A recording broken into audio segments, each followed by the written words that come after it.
We come to this place for magic. We come to AMC theaters to laugh, to cry. Oh, God, no. To care. Oh. Because we need that. All of us. That indescribable feeling we get when the lights begin to dim. Oh, I can't describe it. And we go places we've never been before. Not just entertained, but somehow reborn. Together. Dazzling images on a huge silver screen. Somehow heartbreak feels good in a place like this.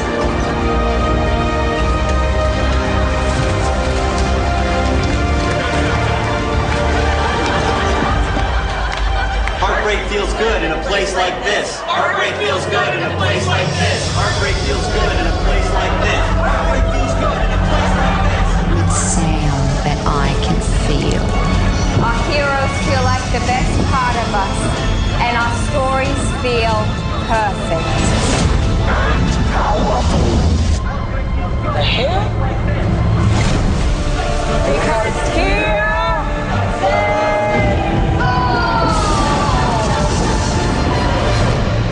AMC, we make movies better. What the just happened?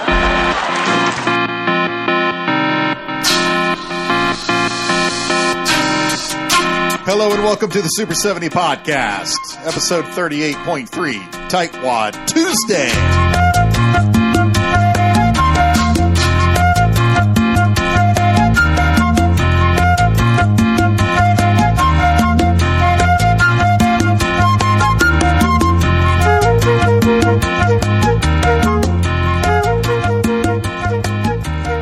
I don't know what you savages do in the rest of the world, but here in the fourth largest city in America, most theaters discount movie tickets on Tuesday night. The result? The Davis family has butts in seats, usually by 5:30, watching whatever it is we didn't see the previous Friday. Tightwad Tuesday is a Davis family tradition to keep our cinemas alive. My son Luke and I made an astonishing amount of them since he got back from Deutschland, and we go over those 2025 releases here. So what's on the agenda for today? Tightwad Tuesday. Yes, we are famous connoisseurs of Tightwad Tuesday. And what is Tightwad Tuesday for our listeners? That's like $5 tickets on Tuesdays for any movie, really. We have, like, since I've been back, the past like 6 months, we've just been going every Tuesday to see whatever's out. And I love it. It's something that I always look forward to every Tuesday. I think we've missed like 2. Yeah. And I think I've got them all here written down. So I saw The Brutalist. Yeah, I opted out of that one because I didn't want to sit for 3.5 hours and watch Adrian Brody for that one. Did you like that one? I did. It was not the end-all, be-all. Yeah. Well, was it Oscar-worthy, would you say? Guy Pearce had some Oscar-worthy moments. Oh, Pearce was in that. Yeah, he played the villain, for lack of a better word. You know me, that's kind of my era. I mean, this was about a survivor who was trying to put his life back together. And Brody aside, it had Claire Foy in it, who is an awesome actress. She's most probably well known for playing the Queen in The Crown, the series on Netflix. Oh, but you don't like Adrian Brody, though, as like an actor. Not particularly. See, I like him as an actor. I think he's pretty good. Did you like him in The Piano? The Pianist? Yeah, I did like. I really liked that movie. The Piano. Why? That's The Piano? Yeah, that's actually a real movie. Jane Campion, 1996. Harvey Keitel, Holly Hunter, Sam Neill. They shot it in New Zealand. Crazy movie. But I like Adrian Brody. I'm blanking on some of his other movies, but I'm never really disappointed whenever I see him in a movie. What other stuff has he been in? Well, he was in The Thin Red Line for like a hot minute. Oh, yeah. So was Woody Harrelson. I mean, come on. Yeah, that blew my butt off. Okay. So, I slipped in to see The Brutalist, and the other one I saw without you was Complete Unknown. Yeah, because I'm not a Bob Dylan fan. You tramped all the way from Minnesota. Why is that? I wanted to catch a spark. If you're traveling in the North Country Fair. I say no one wants to hear what a kid wrote last month. Well, I like your songs. Where the winds hit heavy on the borderline. Who wrote this? He did. Remember me. How about that Joan Baez, folks? Well, she's pretty. Sings pretty. Maybe a little too pretty. Your songs are like an oil painting at the dentist's office. You're kind of an asshole, Bob. If you go with snowflake storm, when the river's freezing, summer ends. For anyone who's gonna hold your attention on a stage, you have to kind of be a freak. You can be beautiful or you can be ugly, but you can't be plain. To keep her from the howling winds. When's the new album out? Soon. 200 people in that room, and each one wants me to be somebody else. And they should just let me be. Let you be what? Whatever it is they don't want me to be. I hear Bob is playing electric. Not on our stage, he isn't.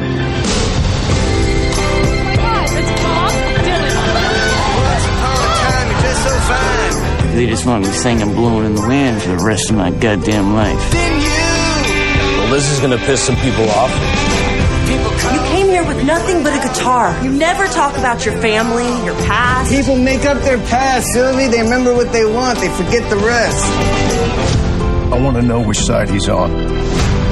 I'm not sure they want to hear what I want to play, Johnny. I want to hear it. How does it feel? Turn it down! Play it loud. Make some noise, BD. To have you on your own. Like a complete unknown. Like a rolling stone. How was that? I'm specifically interested in the Chalamet performance because I heard a bunch of rumors and stuff about Brody's performance in Brutalist and that Chalamet should have won the Oscar for that one. But how would you compare their performances in the movie? Well, I think what I most appreciated about it, because it was called A Complete Unknown for a reason. It wasn't just a lyric in a song, but it was really about how just he made everything about himself up. Dylan was just not into letting people in on his private life. Yeah, okay. What I most appreciated about his performance was that because Dylan is from a certain part of Minnesota, Chalamet was actually really trying to mimic the way that part of the Midwest spoke. Okay. And it wasn't so much of doing a Dylan performance as trying to master the area where Dylan had grown up. Yeah, as all great character actors. It was almost like Sebastian Stan said when he played... the guy? That guy, the Cheeto. When they played him last year, he said that he watched a whole bunch of impersonators so that he could plan on something not to do. And I kind of got that idea of because you always got to, whenever you're doing someone, you always got to not teeter on the SNL parody. Holocaust Remembrance Day, and as you know, 6 million people were at my inauguration. There were just so many people at my inauguration, but the media refuses to cover it. It's so unfair. And one day I'm going to write a memoir about this struggle and call it My Struggle. Whatever you're doing, whether it's like Arnold or Stallone or, specifically if people have like an accent like that, you got to make sure you're not doing the parody like the, what was that skit on SNL? Okay, enough talk. Now it's time to go for the pump. Hans will show you the proper way to lift the weight. Now pay attention. Yeah, you better be paying attention because we're not working for nothing up here. Listen, believe this now and believe me later. If you don't think this matters, then maybe you should, maybe we should take a belt to your buttocks muscle until it's all black and blue and swollen. All right, enough talk. All we want to do is pump you up. Going to pump you up. Hans and Franz. Yeah, Hans and Franz. Pump you up. Yeah.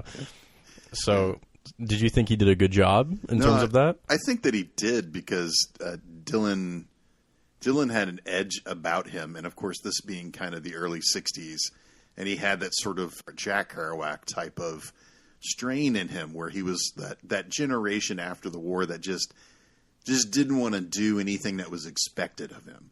You know, that the whole, I mean, the boomers get kind of saddled with this description, and it's not particularly correct all the time because of the silent majority idea. But he was part of a generation that was like, yeah, I'm not doing this just because you expect me to do it. And that kind of was his guiding light was, don't pigeonhole me. Don't think that you know who I am just because I do one thing. I'm a person that's got several things going on at the same time, and I want to express myself in several different ways just because I sing folk now. Like, there's this fantastic scene with Edward Norton, who played Pete Seeger, who was another folk singer at the time, who I actually listened to when I was a kid, and I actually forgot about it. I was like, oh yeah, there wasn't just Woody Guthrie, there was also Pete Seeger. There's a great scene of them in the car, and not Chuck Berry.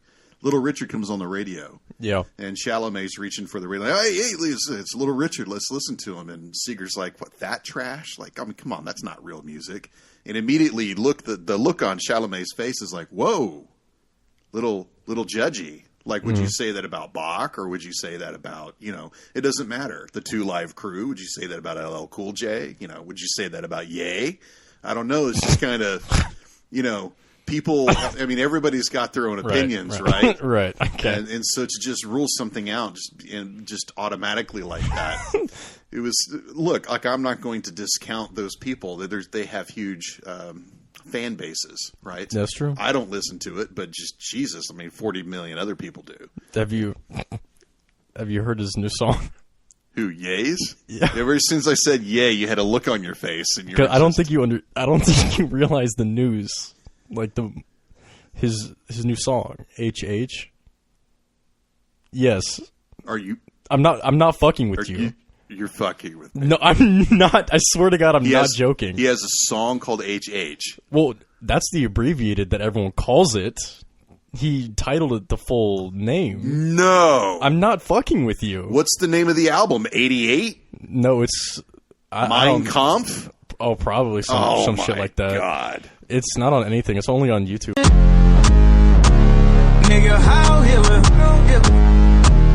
Nigga, how Hitler? They don't understand the things I say on Twitter.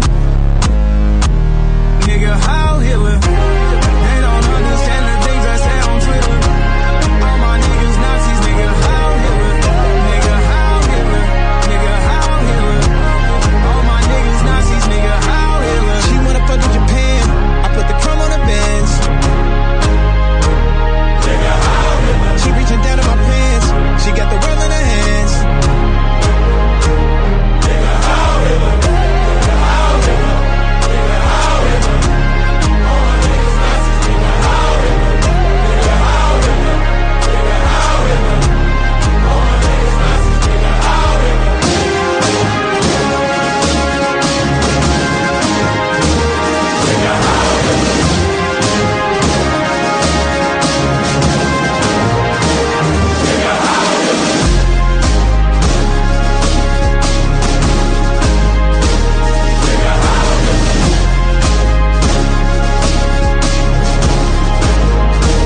Nigga, how Hitler?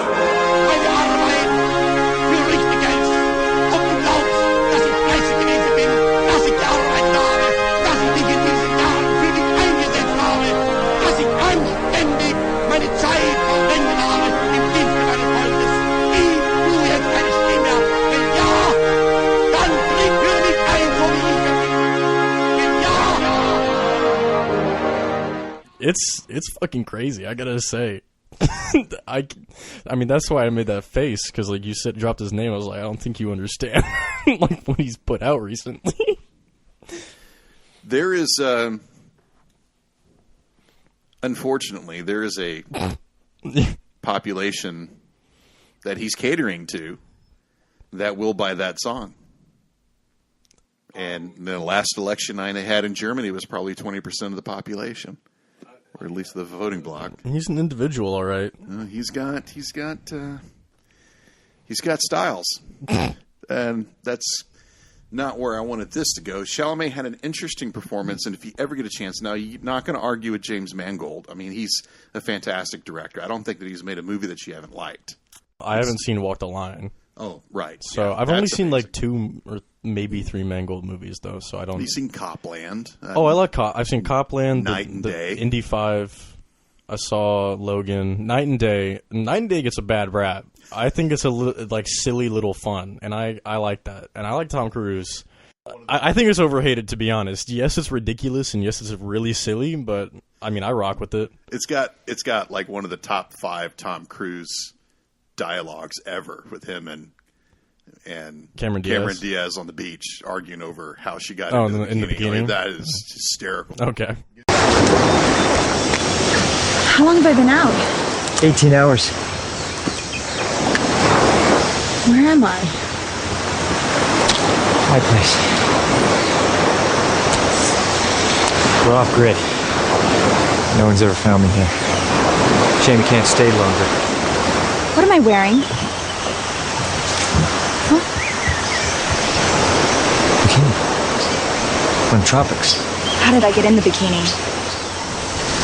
June, I've been trained to dismantle a bomb in the pitch black with nothing but a safety pin and a junior mint. I think I could get you in that as clothes without looking. I'm not saying that's what I did, but okay. You don't think of Tom Cruise in terms of comedy, and I just thought that was the perfect vehicle for him. Well, I like Night and Day. It's overhated in my opinion, but yeah, and you like Ford v Ferrari. Yeah, I like that one. I thought you were talking about Ferrari, that Michael Mann. That was Michael Mann. Yeah. That was... No, I like Ford v Ferrari. I like that one a lot. What has he made anything else that I've seen? No, tons. There's tons of stuff. Yeah. Yeah, I'm just blanking right now. Yeah. Wolverine.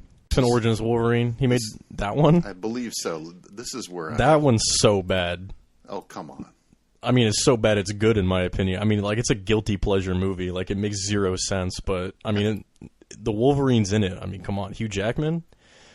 If he's playing the Wolverine, I'm watching it. I mean, come on. Yeah, the Dial of Destiny. Yeah, Indy 5. Ford v Ferrari, Logan, the Wolverine. Yep. Yeah. Okay. Night and Day. 3:10 to Yuma. The one oh yeah, I like that one. Christian Bale. Walk the line. Indy 5 Identity. is He did Identity. Remember that with John Cusack?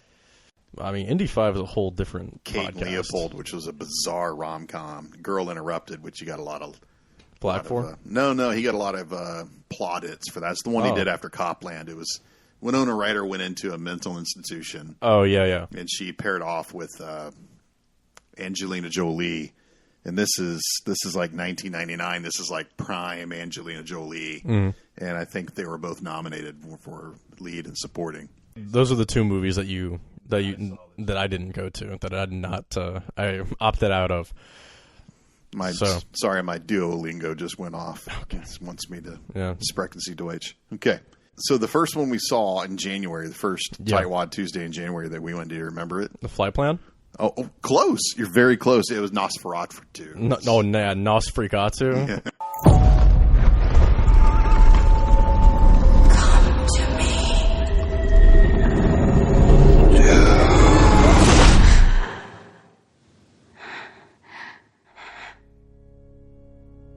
I've never shared my secret with any soul. You've had these spells since childhood. Tell me what you can from the beginning. It is like a dream. It was our wedding. When we turned around, everyone was dead. The stench of their bodies was horrible. Standing before me was death. But I had never been so happy.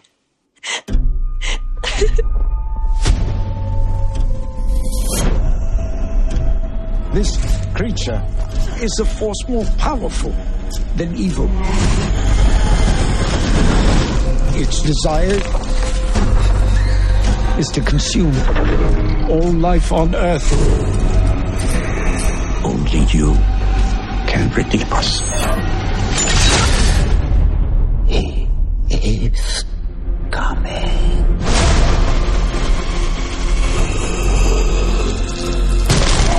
There is a devil in this world, and I have met him.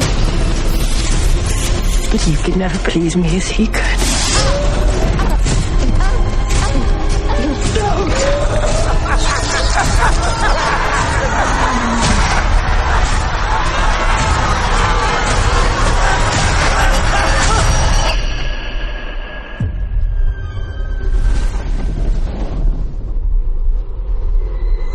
I'm ready.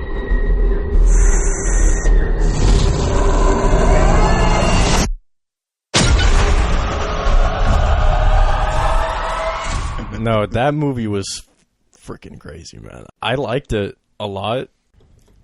Robert Eggers a lot. I like his directing style. But man, that movie was something else. I've never seen something like that before. That's saying a lot because you saw The Northman. Yeah, I saw The Northman, and like, this movie shocked me more than The Northman. I mean, there was like a couple weird-ass scenes in Northman. I was like, okay, that's kind of weird. Actually, no, that's very weird. And then, but this one was just like, every 15 minutes, I was like seeing some crazy shit. Did you see the original? I never saw the original. Murnau? No, I never saw the original. I saw something kind of similar, like Cabin of Dr. Caligari. You know, similar vein, not like similar plot or anything, but like the similar time period and all that. The Expressionism, German Expressionism. I do need to see it because whenever a remake comes out, I just need to see the original to compare it. But I haven't gone around to watching Nosferatu. There's a lot of stuff I liked about it, especially the cinematography. I liked that a lot. I really liked the accent on Count Orloff when he rolls his R's. Me and my friends were making fun of that for like weeks.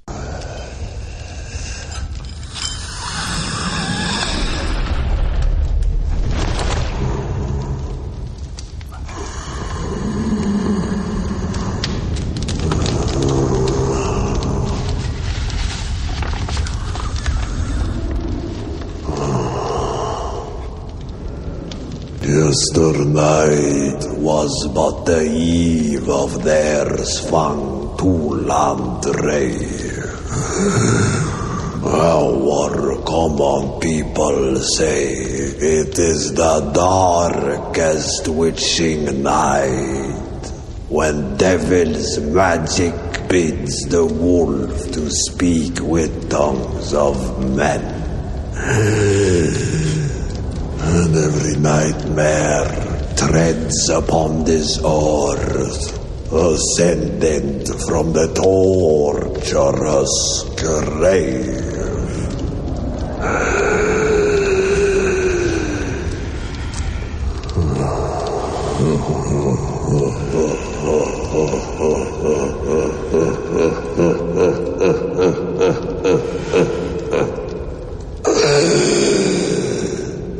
I fear we yet keep close many superstitions here that may seem backward to a young man of your high learning. That was one of the SARS guards. Yeah, that was one of the 5 SARS guards. Are there 5? It seems like there's 17 of them.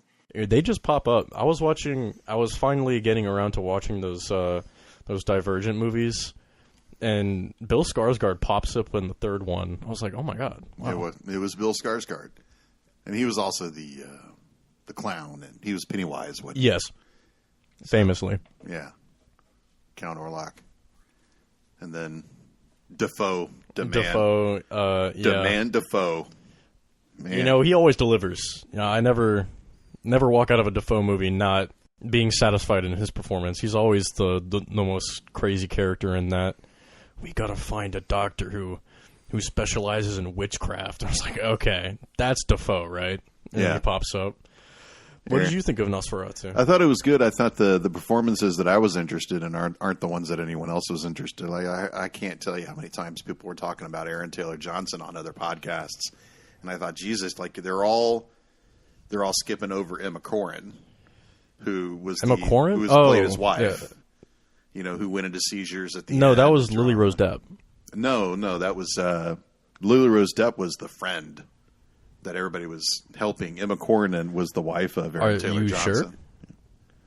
Yes, because Aaron Taylor Johnson played Friedrich Harding and Emma Corrin played Anna Harding. Lily Rose Depp played Ellen Hutcher. Thanks. I really don't think you're right, because Lily Rose Depp played Nicholas Holt's wife. And then she was the Nicholas one. Holt's wife. Yeah, I was talking about Aaron Taylor Johnson. Yeah, Emma Corrin played Aaron Taylor Johnson's wife. Yes. Yes. Yeah. She was not the one that was possessed. No, at the end when she Well, drops at the out very of end, yeah. that's what I was referring to.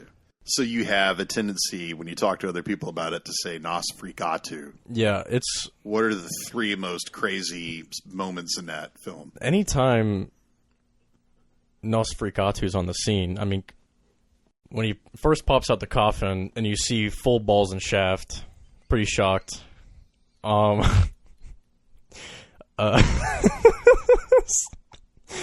The ending scene, that was crazy.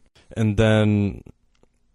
when he's like literally exsanguinating her, I think is the technical That's term. an interesting word. Exsanguination is when you drain the body of blood. Yeah. Sure, whatever, man. Whatever you want to call that. I think it was like the second like dream sequence where he like projects his like physical presence over Nicholas Holt's wife. I was also kind of going to that movie for Nicholas Holt because I really like him. I like him I actually liked Renfield. I thought it was really stupid, but I liked it a lot. I liked his performance. I like Nicolas Cage. And then he's going to be playing Lex Luthor, and that's the only reason I want to see the new Superman movie is because of Nicholas Holt. And I think it's good casting. I enjoyed Nosferatu. I liked it, but it was like I don't think I could watch it again. But it was a very creepy movie, and that's definitely what he was going for. Do you have anything else to say about Nosferatu? No, I don't. No, I want to immediately get into the next week, which is Flight Risk. Oh, Flight Risk. Okay, yeah, I like that one. You should start this one off. Deputy Harris, hope you like flying. Beautiful day for it. I never flew U.S. Marshal before. Why is he all chained up? I have to get him to New York so we can testify against the Moretti crime family. Okay, hey, you're the boss. I can't seem to face up to the fact I'm tense and nervous and I can't relax. Is it always this bumpy? You know, a number of passengers have left their lunch up here. I can open a snack bar. Can't sleep 'cause my bed's on fire. Your neck okay? You got a scratch there. Maintenance. Occupational hazard. Don't touch me. Don't touch me. I'm real life.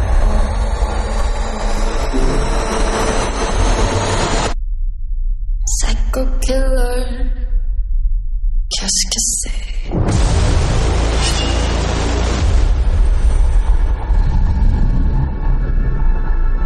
Moretti's very disappointed in you, Winston, and he wants you dead.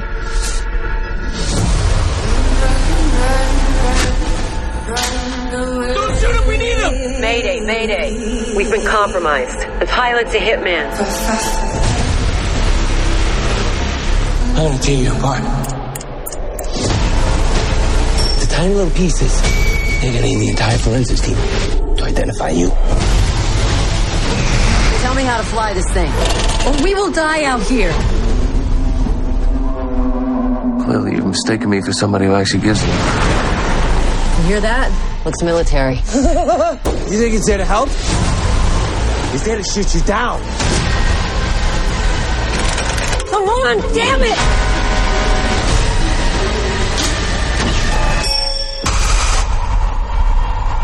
Pull up! Y'all need a pilot?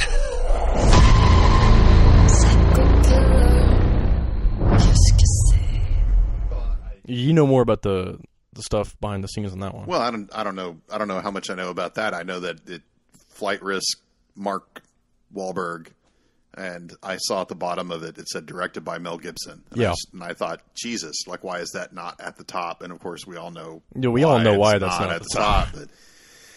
And I've defended the man on this podcast before, and I've gotten somewhat. Oh yeah, I've gotten some flack for it, but it bears repeating. He told Christopher Tapley who at the time was with not Premiere Magazine. He was with Variety at the time, which was like, no one has proven that I have discriminated against anybody on a set. Period. And all the shit that I've read about him, all of it could be true, but I've never read anything about him discriminating against anybody on the set. You know, so that's not like a line. That's just something that I've just an opinion that I'll probably cut out of this and post. Oh yeah. But you know, you have to separate the art from the artist, or That's else true. we're all screwed, Well, that's right? true. Like Walter Wanger shot a man in the groin for sleeping with his wife, and then served 2 years in prison, and got out and produced Invasion of the Body Snatchers. Yeah. So if we're going to, like, where do you draw the line? Because if you're drawing the line at a law, then I think that murder is a pretty. I don't know how to even approach the conversation of that, because I don't know either. All I know is I generally like to separate the art from the artist. You know, because you gotta kind of do that with John Lennon. And famous asshole. Yeah, you got to do that with him. But like most famously, like you said earlier, like you got to do that with Ye. I mean, you know, if you even attempt to, and I can't do that. Like, especially with the shit he's making now. That's insane. Like, I mean, I think it's up to each individual's own opinions whether or not they should draw the line wherever they wish. Really. Yeah, I mean, maybe the line is genocide. I don't know. I don't know. I know that I don't like Woody Allen movies just because I don't like Woody Allen movies. It has nothing to do with the fact that I don't like Woody Allen. No, say the same thing about Polanski, but the opposite. Right. Well, I mean, I do like Polanski, but you know I won't say her name because her name is just thrown around too much. But the woman at the center of the controversy of Polanski's life is friends with his wife, and they did a cover story on I don't know what the hell it was, Vogue or something like that. A couple of years ago. So I think that we've reached a different point in that discussion. That doesn't make Polanski a nice guy at all, right? But when if you're either going to separate the artist from the art or you're not. Like, for instance, this is my favorite circumstance, right? Leni Riefenstahl. Right? I mean, Are you going to watch her movies or not? You've seen her movies plenty of times. I've seen a lot of her movies. Yeah. And, you know, do we separate the art from the artist? I think with her, I don't know if it's possible, but you can say that it's good. It doesn't mean that you have to like what it stands for. Yeah, exactly. It's a fascist aesthetic. There's not much to like. It's like the sculptures of Arno Brecco, who is one of the most famous fascist sculptors, right? Are they fascinating to look at? Yes. Are they healthy for society because of what they represent? Probably not. Well, I mean, what does Mel Gibson represent to us? I mean, he doesn't represent a lot of the things I think that he represents to other people. I think might be my particular hang up. So I had no problem taking you to see an action film with him directing, with Mark Wahlberg and that wonderful woman from Downton Abbey. I think you're forgetting the piece de resistance. For all that, those. Oh, that you mean the Topher? Yeah, Topher Grace, dude. I'll watch him in anything. I love Topher Grace. I can't say day one. I wasn't born, but Topher crushed it in this movie. He crushed it. But I love that '70s show. One of my favorite shows of all time, and I just absolutely love Topher Grace. And then I heard and was like, oh yeah, Mark Wahlberg's in it. I was like, okay, yeah, I'll go see it. And I was like, one of the beginning shots, I was like, is that Topher Grace? And then it was like kind of another background shot. I was like, dude, that's Topher Grace. I was instantly locked in, you know? I liked, especially how it was like a bottle movie. Yeah. You know, I kind of like that. You know, you don't really see bottle movies that often. And especially you got like, you know, a halfway decent, interesting premise. And then you got some good actors. You know, you can pretty much make anything work.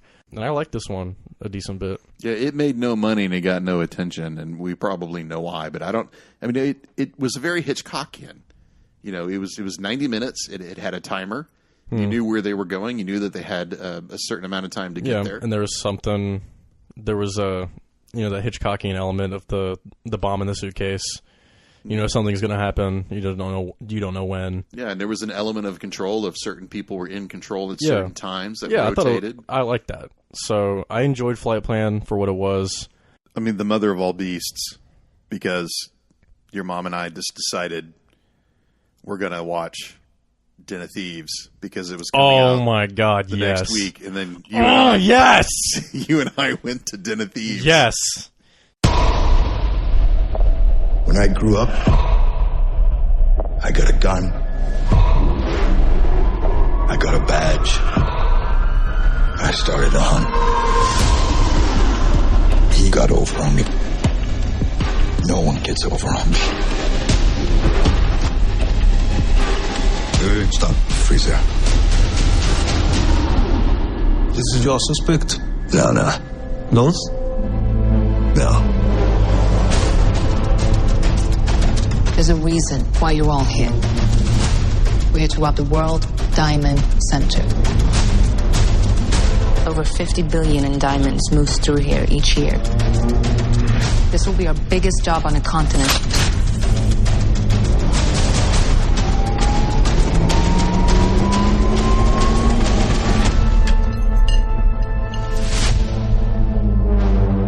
Grab a seat. Cracks me up when people pull guns on people. You're not a killer. I am. Word around the LA streets is that they fired your ass. I'm broke. And I'm sick of being a hunter. So your next job, I'm gonna do it with you. Set it up.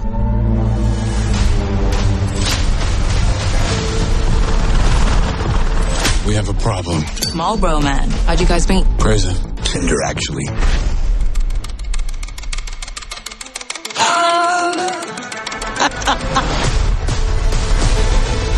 You in the most secure building in continental Europe. There's only one place they're not looking. Oh, bravo. These streets, they're different. And if a mistake is made, only blood is paid. It's not about the money. It's about the challenge. Stand by. Can I get in and get out? 3, 2, 1. Without anyone even knowing I was there.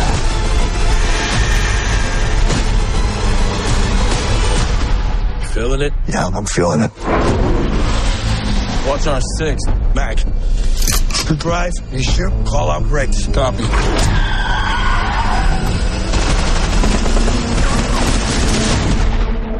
And the cop goes gangster.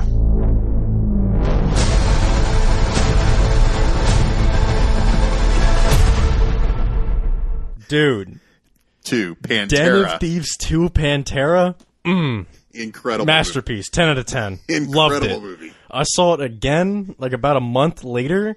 No, still, it holds up. Better than the first one. One of the best movies of the year. Loved every second of it. Did you watch it with Mom? No, I watched it.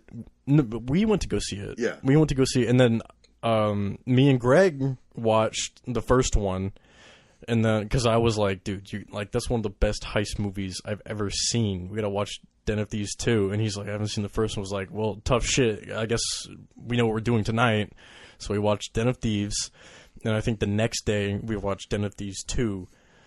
Or whenever it came out on Netflix or something. And we watched it. And then I was in awe. He was in awe for the entire time. And I already saw it. It was Gerard Butler.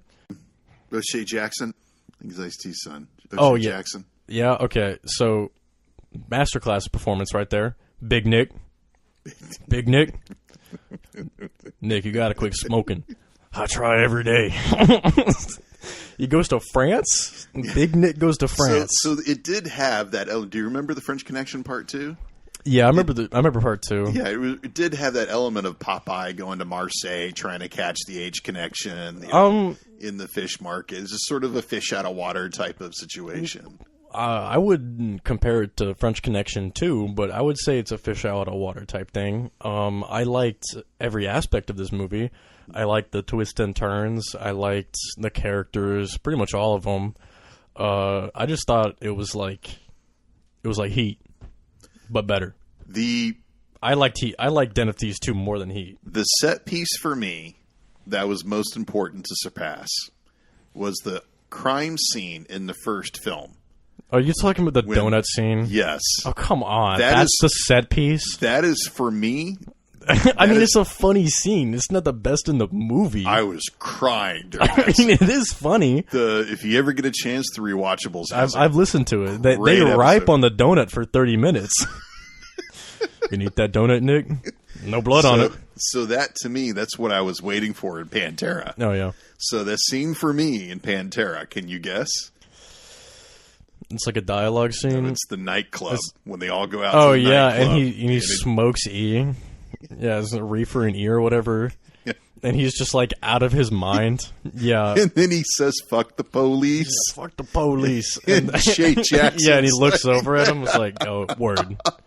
It's Dad's song. Yeah, I love that. And then, like, what I thought was kind of even more funny is when, like, they stumble out of the club and the cops are there, and then he's just being an asshole.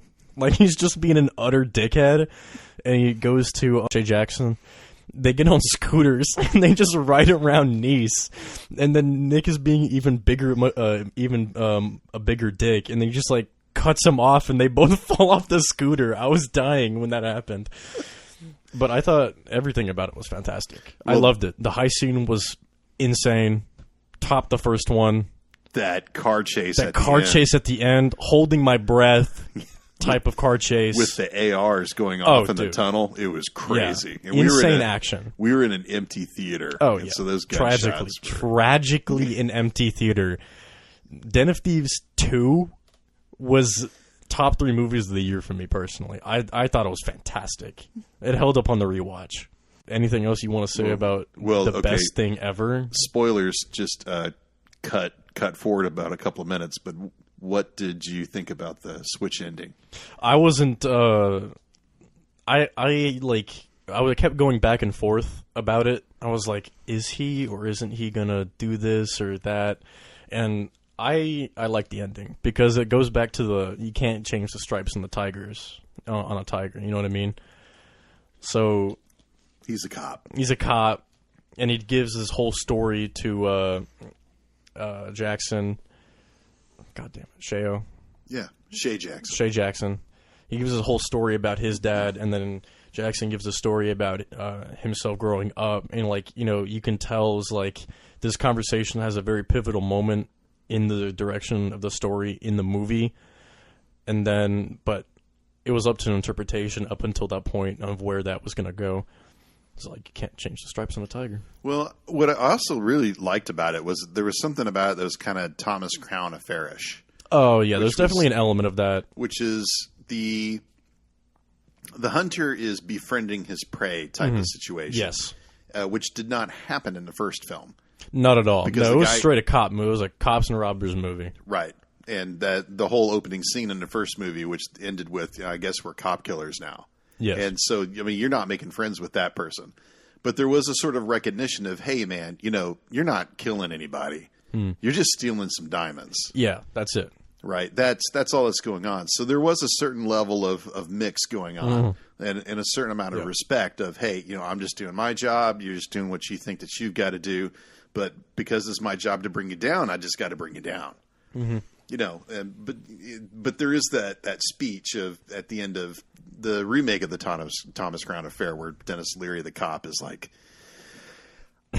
I don't care about some asshole stealing thing. Like I could be a homicide detective and I'm not. Like I'm fortunate that I'm just chasing somebody stealing paintings. Yeah. You know, that's how he looked at it. And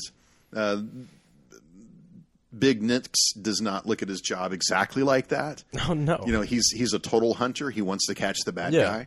But he does feel a lot of empathy for the dude who's so talented. And if he had put that talent to anything, he wouldn't need to steal diamonds. Right? Yeah, and I just loved all the performances in the movie. Just Jackson and Butler were just A-game, top of their game right there. I think that's his best performance in a movie, aside from Timeline. This was like his best performance. I forgot he was in Timeline. I love Timeline. To me, the heart stopper was when he was caught in the hallway and he dropped that cop by hitting him right in the center. No, I knew he hit him in like in a vest, but I was like, oh shit, like this is going wrong, right? But if you want to see Butler at the top of his game, look at the expression on his face when he has to do that, and the relief when he finds out the cop's wearing a vest. Yeah, he's like almost crying. It's like I would not be able to live with myself if anything happened happened to this guy. And you could see that emotion on his face. You know, and what I liken it to for these people that don't like Tom Cruise or they say Tom Cruise can't act, these people who have no eye of talent. You watch Tom Cruise in Fallout when the cop gets shot and then he drops the 3 perps on the street. Spoilers in Fallout, one of the best action movies ever made. And then Cruise helps the cop tend to her wound and call it in, and they're speaking in French.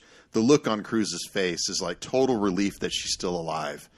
And just total empathy for what happened to that person. Well, a lot of people forget that Cruise for like 15 years was trying to win an Oscar. You know what I mean? And then like after 2003, he kind of just gave up on that and just did whatever he wanted to do. So, I mean, like, I think his performance in Eyes Wide Shut is really good. You know, I think he's got a lot of really, really good performances in the 90s. I haven't seen many of his 80s movies like Risky Business, but fuck Rain Man, I don't like that movie. But I think he's like a really talented actor, but right now he's just doing what he wants to do. And, you know... Well, God bless him. It's working. Respect to him. Absolutely. But I loved Pantera. I thought that was a great movie. Excellent film. So, and to backstep a little bit, a couple of weeks ago, Khan was in full bore in the media. I don't know if you caught any of it. Denzel Washington got a Lifetime Achievement Award from the Khan. Rightfully so. Yeah. And, you know, I tell you, that used to happen at the Academy. When I was a kid, it just seemed like that was happening every year. Everybody was getting a Lifetime. They gave one to Sidney Poitier about 25 years ago. And I don't think that there's anyone who was more deserving of that award than him. And I just don't think that they do it enough. I can't remember the last time they handed one out, or maybe I think Freeman got one like 10 years ago. Freeman did? No, Morgan Freeman. He deserves one, too. Yeah. I think Denzel should have got one 10 years ago. You think about what Tom Cruise has done for the film industry? Yeah. I mean, he cares that you and I are in that theater. He doesn't know us, but he wants us there. Yeah, I see that in every one of his movies. He does the pre-movie thing where he talks directly to the audience. I'm like, he cares about the movie industry. And, you know, I'll go see whatever Tom Cruise movie is out because I know that he just loves making movies. Mm-hmm. But, yeah, I just ultimate respect for a guy who does like stuff like that. You know? Okay, so the next week we saw a bit of a stinker. We took your sister. We went to go see Love Hurts, starring Ki-Hai Kwan. Marvin Gable. Who are you? Your brother brought us in to find you. After you let Rose go. Tell my brother to back off.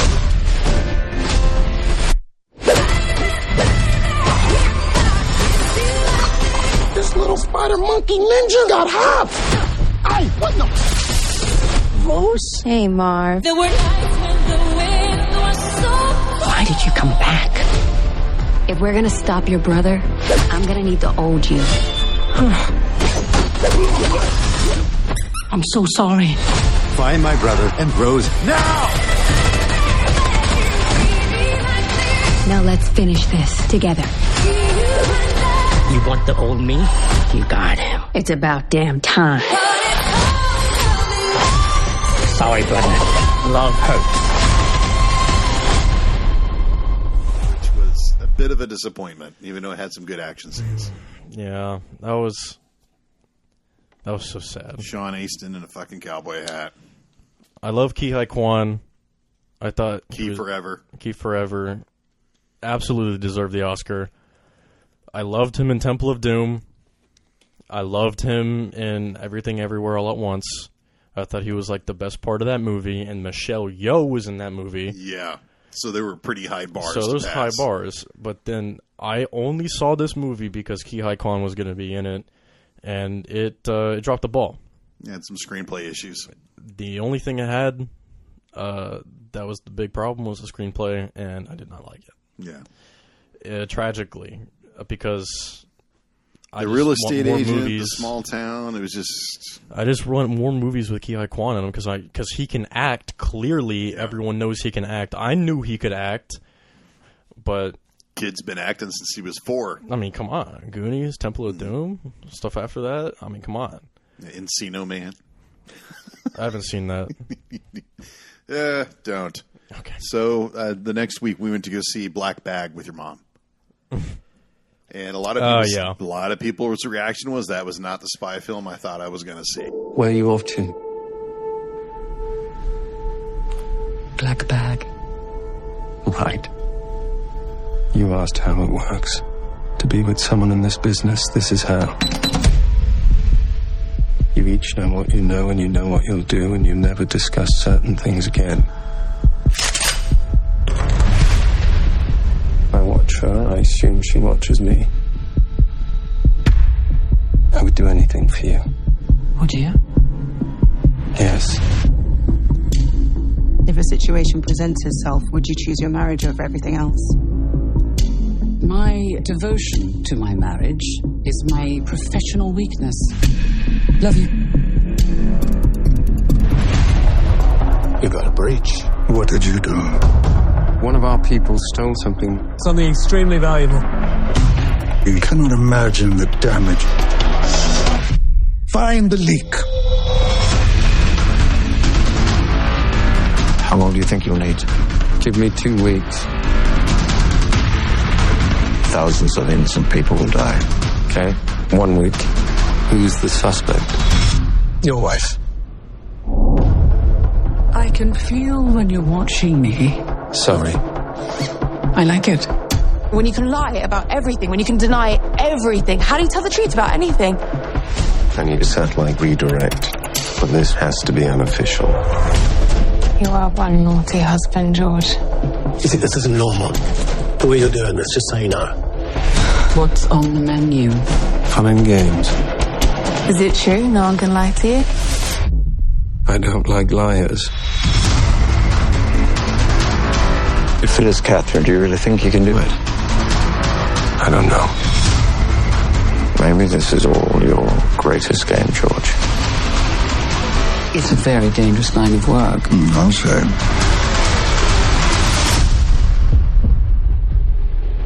Would you kill for me, George? Would you?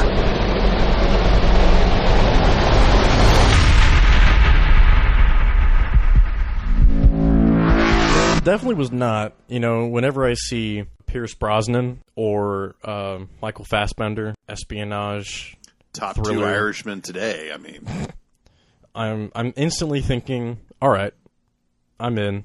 This is a spy thriller like Kate Blanchett. I'm gonna be on the edge of my seat, not in terms of like a Bond movie. I'm thinking in terms of like a subtle, like a Tinker Tailor Soldier Spy type thing. You know what I mean? Not a lot of action, but the plot is what drives it. That's what I'm thinking, and I was so bored. It was a bit like Tinker Tailor because it was mostly dialogue. But do you think it just needed more action? I wouldn't say that. I would say it needed trimming down on its scenes because a lot of the scenes took way too long, and it had issues with delivering the plot points through the dialogue. The performances were good, but I just kind of got lost in the plot of like why this specific plot device in this scene means something to the overall story. I was there for the first 30 minutes with the movie ticket. Thought that was good. I like Fassbender's performance, but everything after that I was just kind of like, I can't. It kind of reminded me of a great film from 1984. It was one of John Huston's last movies, actually. It was called Prizzi's Honor. Jack Nicholson played a mobster. This is kind of a Romeo and Juliet type of situation where he's got to go knock off this girl, and it winds up being Kathleen Turner, the girl that he's in love with. Oh, okay. So I didn't actually. I caught the tension in the movie of, well, is she a spy? Is she not a spy? But there were a lot of people that I had read reviews about said they never got the impression that that was how it was going to turn out. So but the tension in the movie that there were 2 things going on. One, he thought his wife was a spy. And 2, he had this other thing, like if his wife is not a spy, then it has to be somebody else in the group. So if that is the case, who is it? So he had to rat the person. He had to find that person. And he had to act like, at all times, he had to act like it was his wife. Right? He couldn't rule her out. And that was a tough situation to crack. But I just don't think it communicated its plot very effectively. It's good performances. Not enough Brosnan, in my opinion. No, there's never enough Brosnan. There's never enough Brosnan. Oh, my God. That guy still looks amazing. Oh yeah, he's like 70. Yeah, he's had a birthday. Great. I saw him on Instagram, and he's pushing a movie right now. Oh yeah, that's out. And good on him. Mobland. Oh yeah, with Tom Hardy. Yeah, which I haven't seen yet. So that was the interview he was in. He was in with Tom Hardy. Yeah, it's a TV show. Mobland. I haven't seen it. It's on what platform? I think it's Prime, maybe. So not a fan of Black. Your mother was not a fan of Black Bag. No, we didn't like it. I love Soderbergh, but that one seems to be Soderbergh is like a hit or miss for me. Okay, April comes around. We went to go see The Amateur. Yeah, The Amateur. You ever wonder what they do with all the stuff you dig up for them? That's not my job. No, but you never wonder? No, it's the CIA. I gotta trust that they'll make the right call. Maybe it's better not to know. Love you. Love you. Bye. Bye. Charlie, I think you need to see this. What is this? Your wife has been killed.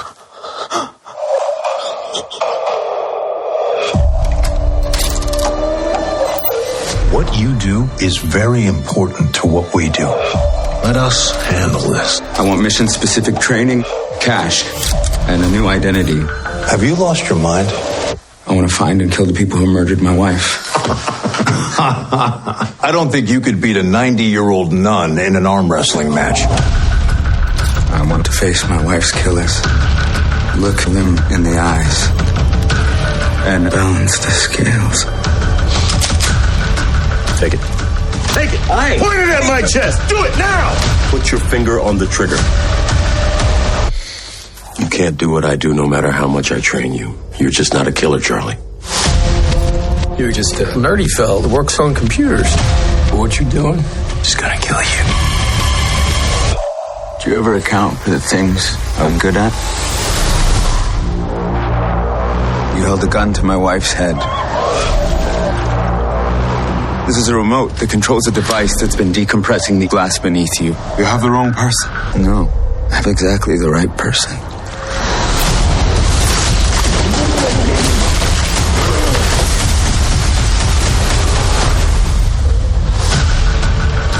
We got a ping in Rome. He's in London. He just got on a bus in Prague. He practically invented half of our surveillance. Maybe y'all misjudge this individual. This ends here.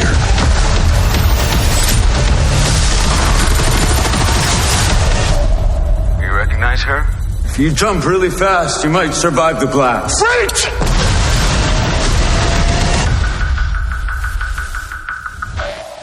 Rami Malek. Rami Malek, yeah. Yeah, I enjoyed it. I thought it was just, kind of like your average spy kind of like action movie, but with like a different premise. But I mean, it hits a lot of the same beats as like a bunch of other of those types of movies. I enjoyed his performance. I liked the locations. I liked the acting. Istanbul. One triple Istanbul Express. I liked a lot of stuff about it, but it just doesn't really stand out to me that much. It's not really something I'll ever watch again. But I enjoyed it when I watched it. Sean Fennessy made a weird observation, which is, it just seemed like he wasn't your typical action guy, so he didn't fit the movie. But, of course, it's called The Amateur. Yeah. It's about a guy who doesn't do this. And exactly. He said something weird like, it makes sense if the person was more physical, blah, blah, blah. And then what he was describing actually was Alec Baldwin in The Hunt for Red October, which is essentially the same role. It's a data analyst who gets involved in the Jack Ryan type. Yeah, type thing. That's who he played in the Hunt for Red October is Jack Ryan. So that type of story. Well, I mean, Jack Ryan was a former Marine, so yeah. I mean, Rami Malek's character was nothing like that. He was supposed to be, the guy in the chair, the keyboard warrior. Yeah.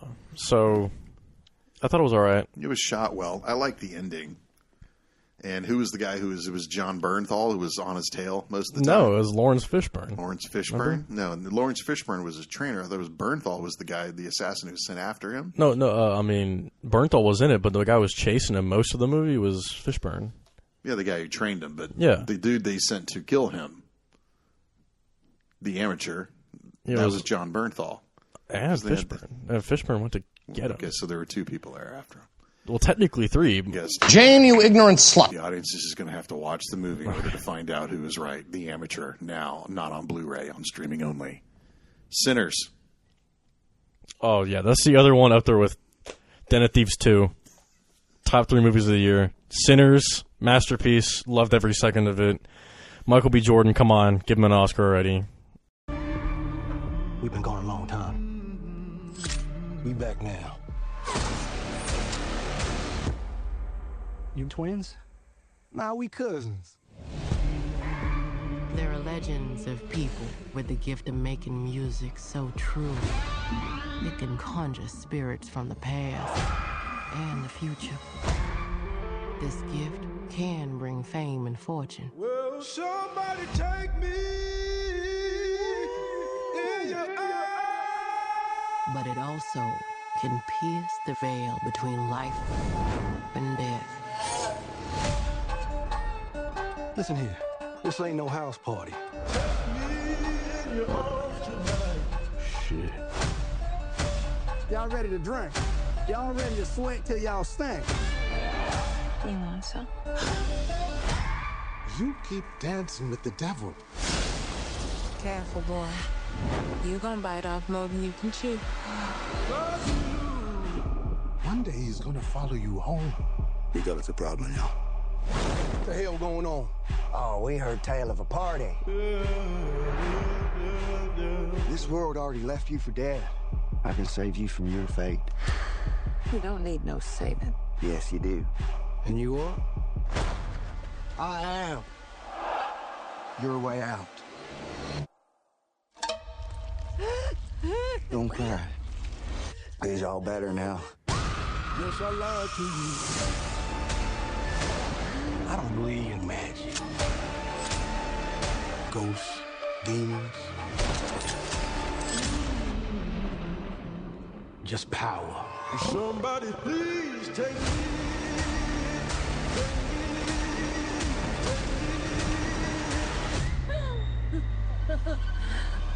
We gonna kill every last one of you.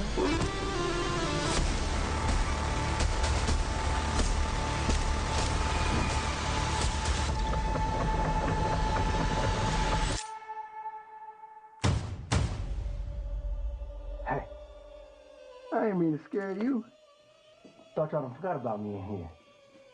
Come on, open the door, let on out of here. Stay. It's you? Of course it's me. Open the door. That ain't your brother.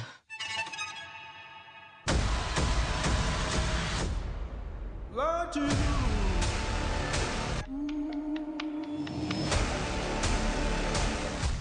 Yo, smell anything? I think I shot myself. Anything about it can't sing its praises high enough. I thought it was a modern masterpiece, really. A lot of people said that the musical montage took them out of the moment. What do you think? Well, when I first saw it, I kind of with the very beginning was like the music that is so strong and raise the dead of the souls or whatever. I saw that, I was like, oh, I know what they're going for. I just want to see if they pull it off. They did it right, I thought, and I thought the music blended well, and the one-shot take was fantastic. The only thing that took me out a little bit was the crip walking. That was the only thing that took me out. And then once that pan was over, like once it went to someone else, I was back in the movie. But I thought it was fantastic what they did, and it's a great premise, and how that's what the point of the movie is, and how could you have the plot of the movie exists without a scene like that? That's why the whole movie takes place. That's why the evil vampire guy goes after him. Mm-hmm. So I thought they did it very well, and I thought it was fantastic. And my ultimate question is, are vampires back? Like, please, can we have cool vampires again? Underworld, Blade, come on, just give us cool vampire movies again. None of this Twilight shit. I just want badass vampires, and Sinners was that. Kate Beckinsale definitely played the coolest vampire ever, closely followed by Blade. I watched Underworld semi-recently. I was like, no, this is still peak. I saw it when I was 15. I was like, oh, this movie's amazing. And I put it on for everyone else. I was like, God, I hope this movie doesn't suck. And then I watched it. It was the first 15 minutes. I was like, dude, Yeah, the underbelly. There's fucking lichens and there's werewolves. Oh my god! I was like, no, this is fucking awesome. Like, I loved every second of it. Like, Michael Sheen, like, come on, he plays an evil werewolf, and then Davy Jones is an elder vampire. Davy Jones, like, come on, no, you sold, you gave me Bill Nye. The actor Bill Nye, yeah, who plays Davy Jones in the Pirates of the Caribbean. Davy Jones. Yes. He has another name, his real name. Yeah, I only know him as Davy Jones because Bill Nye, I always think of the science guy. Oh, yeah. Because I grew up on him. But well, thank God. I loved Underworld. I can't, sing that movie's praises enough. Like, I haven't seen the other movies because you told me they were horrible. That part 2 is probably one of the worst sequels ever made. No. Yeah. I mean, punching the air right now. Well, I mean, it probably didn't help that she married the director, and so he had 3 more to do, whether she liked it or not, type of situation. I mean, the first movie was fucking awesome. I mean, come on. Well, her in the hallway was very reminiscent of the Matrix. There's a lot of scenes. I don't care. Kind of Matrix. I do not care. It was fire. It was vampires, leather jackets, mixed with the Matrix, and werewolves. I mean, come on, give me a better movie. I mean, you can't. Blade tried to do it, and they almost got away with it. Underworld's better, and I think Blade 2 is peak. Blade 2 is awesome. So Sinners, Dave and I just did an episode on Sinners last month, and we talked about back to Sinners. We talked a lot about how there was an understated element of reality about it that we both liked. For instance, when Smoke parks his car on the one side of the street, goes into the Asian store, and then sends the daughter of the store owner to go across the street to get her mother. Yes. So why doesn't Smoke just go across the street? Yeah. And of course you can't, because the other side of the street is the white side of the street. Mm-hmm. So Smoke can shoot everyone he wants on his side of the street, but he can't go over to the other side of the street. Yeah, I thought the world building was pretty fantastic. And they don't shove it in your face. No, you could easily miss that. You're just living in that reality, right? Mississippi in the 30s, this is going to be that reality. No, yeah. Which is why the 3 white people, when they come up to the 3 Irishmen, or I guess it's the Irish vampire and the 2 people he's turned, when they walk up to the old mill, right? That they turned into the party place. That's why they can't come inside. I'd be skeptical too. I mean, come on. Like, what is that, Mississippi? Alabama? Because bad shit happens. 1932? When the races mix, bad shit happens. In that framework, they have learned not to trust, right? I don't blame them. No, I don't blame them either. I wouldn't let those guys in there. No, hell no. Look what happened. That scene where that one, I think the doorman that leaves, who gets turned, it's like a 5-minute scene of like, then why don't you just come in? I was like on the edge of my seat because he tries every single manipulation tactic like in the book. Mm-hmm. And I was like, holy shit, like who wrote this? This is like amazing. And then the Smokestack twins, I mean, come on. That was a brilliant. Brilliant. Brilliant. Michael B. Jordan, I think it was like 15 minutes into the movie, I think I actually leaned over to you and was like, is he playing both roles? Because they looked so different. Yes, it was like a legend moment with Tom Hardy. Tom Hardy, thank you. Where like they're playing the same person, not the same person. It's the same person playing 2 different people, and they look completely different. I could always tell who was Smoke and who was Stack, and they had their own unique personalities and like ways of speaking and mannerisms. I was like, he did a fantastic job of playing 2 people. Which is really hard to do, but I thought it was fantastic. Haley Steinfeld did a great job. I thought she was amazing. I thought she was great. She talked so fast, it was hard to keep up with her. Because you told me you loved me. Well, I told you to stay the fuck away from me, too, but I guess you didn't hear that part, huh? I heard you. I heard you loud and clear, but then you stuck your tongue in my coos and fucked me so hard, I figured you changed your mind. Keep your voice down. The cadence of her line delivery was very specific. Yeah. And I was not used to it, but you have to learn to go with the flow with that film, and I did, and I'm so glad that I did. I loved it. She was amazing. I don't think I've seen her. I don't know what we walked out of some movie with her, and you reminded me that she was in. Oh yeah, True Grit. She was like 15 or something. Yeah, like that, right? Yeah, with the Jeff Bridges. That was her. Yeah.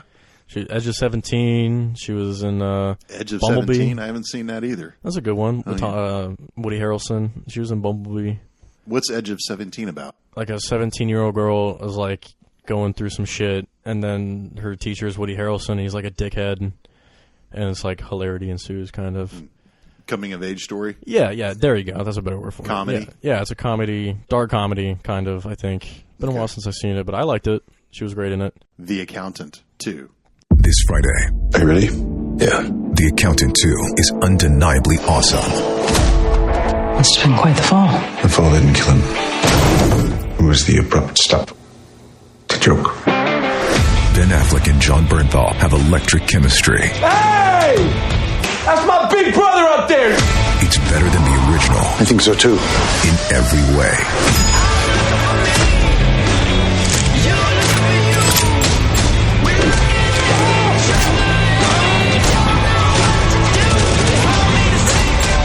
It's one of the most entertaining movies of the year.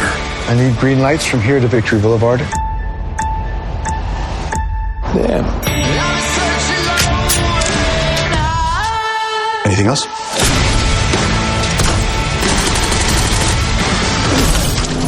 Let's go. Braxton, thank you. It's a family thing.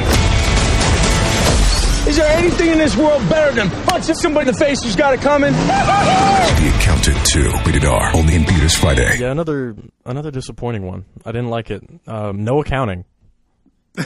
No accounting. I was actually really disappointed. No accounting in The Accountant 2. No numbers to crunch. No. Just heads. Best part of that movie was Jon Bernthal. I'll watch him in anything from Shane to the guy in Wolf of Wall Street, Brad, to The Punisher. I'll watch him in anything, and that's what got me in the seat with Accountant 2. Was he in The Wolf of Wall Street? Dude, yeah, he played Brad, like the guy with the handlebar mustache. Sell me this pen, and then that's the guy who's talking to. I didn't realize that. Ma, we got any chicken? Ma. This is Brad, and Brad's the guy I really wanted, but he didn't go along with us. He was already making so much money selling Quaaludes, he'd become the Quaalude king of Bayside. Got any pussy with that thing or what? Yeah, man, of course, Bring some of them chicks around here sometime, huh? Let them watch. Let them watch. You know what I mean? Hey, Zip! You tell your sister I was asking about her. Why don't you bring me a pair of her panties next time you come through? Yeah, man, she said they don't want to talk to you anymore, man. Get the fuck out of here. Hey, Ma, we got chicken or what? Ma, we got any chicken? Ma. And you said you watched some of the cop show that he was in? Oh, The Punisher? No, the one where... the one where the rewatchables always close them out. Yeah, with, Wayne Jenkins. Yes. We Own This City. No, yeah, he was fantastic in that.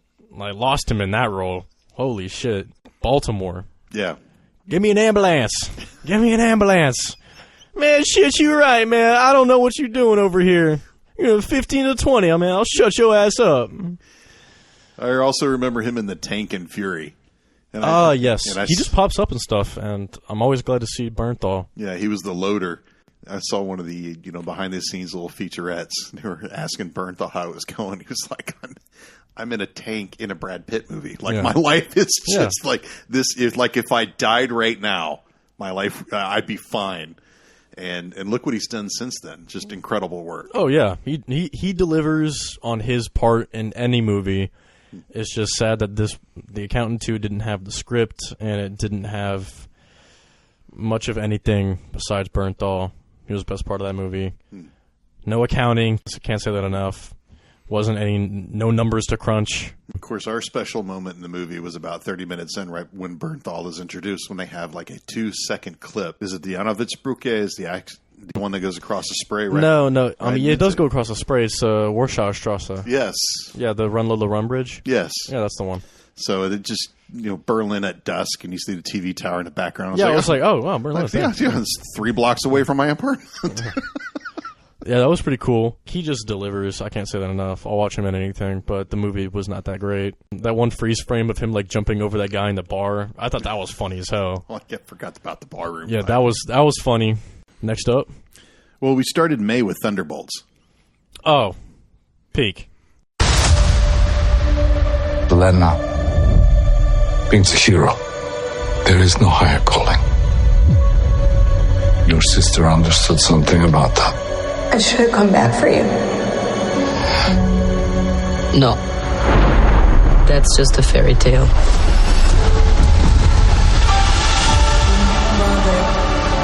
I was in high school when the Avengers came. Kind of strange that it's all over now. No one's coming to save the day. I think we are. We can be the ones that are coming. Buck, you have the wrong people. We have all done bad things. Look, I've been where you are. The past doesn't go away. So you can either live with it forever, or you can do something about it. I am a void. Look what you unleashed. You can't outrun the emptiness. We can't do this. No one here is a hero. We all have things that we regret. But I have so many.